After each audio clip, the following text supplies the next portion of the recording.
Takže huby z vesmíru, huby, ktoré z nás mali urobiť ľudí a dokonca huby, ktoré s nami poletia na Mars? Toto znie naozaj divoko. Poďme sa do toho ponoriť a pekne si oddeliť, čo je veda a čo už tak trochu fikcia. Čaká nás naozaj fascinujúca cesta.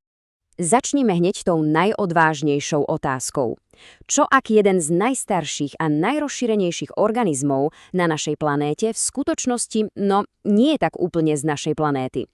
Presne toto je základ teórie, ktorá tvrdí, že huby sú vlastne kozmickí cestovatelia. A ako by toho nebolo dosť, hneď nadviažeme ďalšou teóriou, ktorá ide ešte ďalej. Podľa nej práve huby naštartovali evolúciu ľudského vedomia. Dve naozaj odvážne tvrdenia. Poďme si ich rozobrať pekne jedno po druhom. Prvým kúskom našej skladačky je teda hypotéza zvaná panspermia. Aby sme vôbec mohli uvažovať o hubách ako o mimozemšťanoch, musíme sa najprv pozrieť na to, či by takú cestu vesmírom vôbec dokázali prežiť. A dôkazy sú, poviem vám, prekvapivejšie, než by sa mohlo zdať.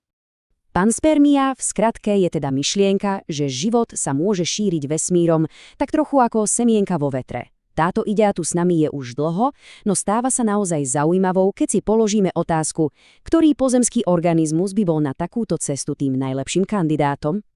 A odpoveď? Prečo práve huby?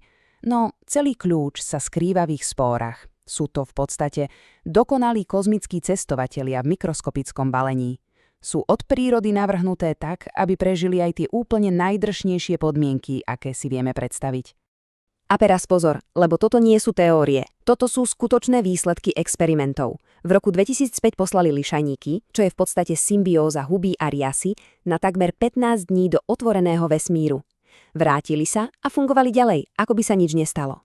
Plesne na Medzinárodnej vesmírnej stanici zase prežili dávky žiarenia, ktoré by človeka okamžite zabili.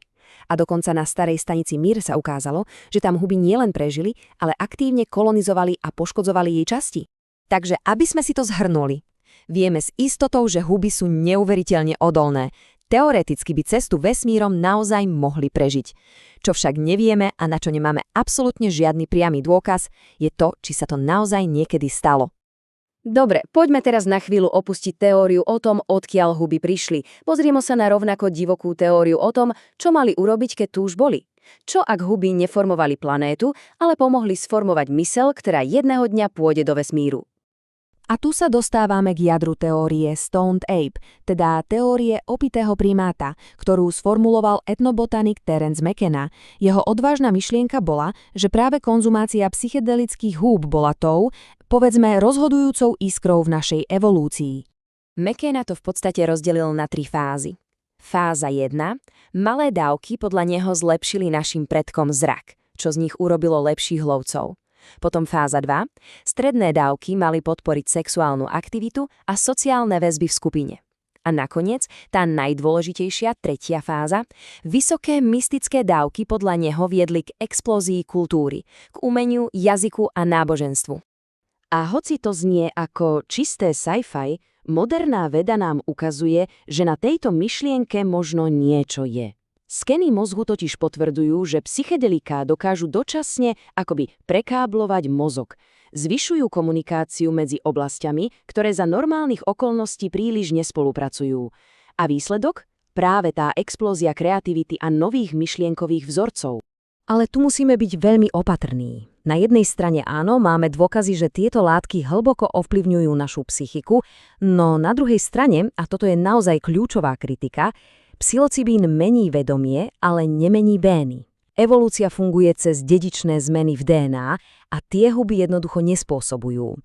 Takže je to fascinujúci príbeh, ale zostáva skôr v rovine špekulácií, nedokázaných faktov. A práve tu sa ten náš príbeh akoby uzatvára. Nech už bol náš vzťah s hubami v minulosti akýkoľvek, naša spoločná budúcnosť je, paradoxne, opäť vo vesmíre.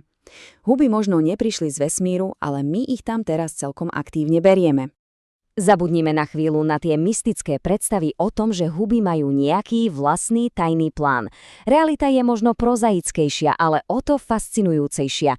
My sme si uvedomili ich neuveriteľný potenciál a teraz ich využívame pre naše vlastné kozmické ambície.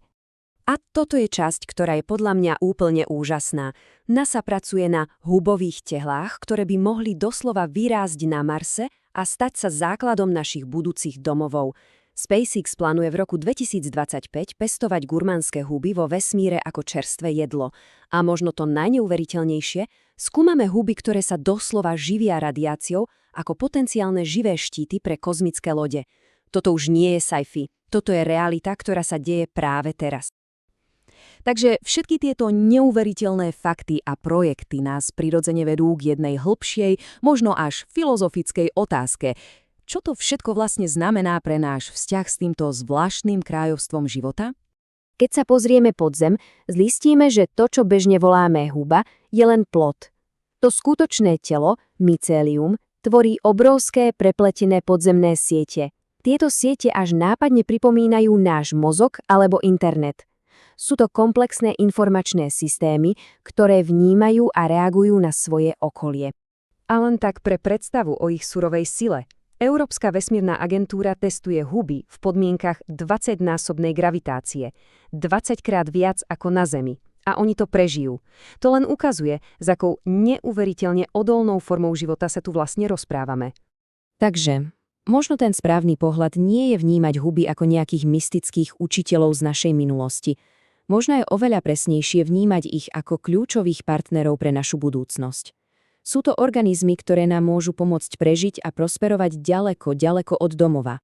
A toto všetko nás priváza k jednej poslednej, provokatívnej otázke na zamyslenie. Keď berieme túto extrémne odolnú a prispôsobivú formu života na nové svety, kto komu vlastne rozširuje svet? Pomáhame my hubám kolonizovať vesmír, alebo oni pomáhajú nám?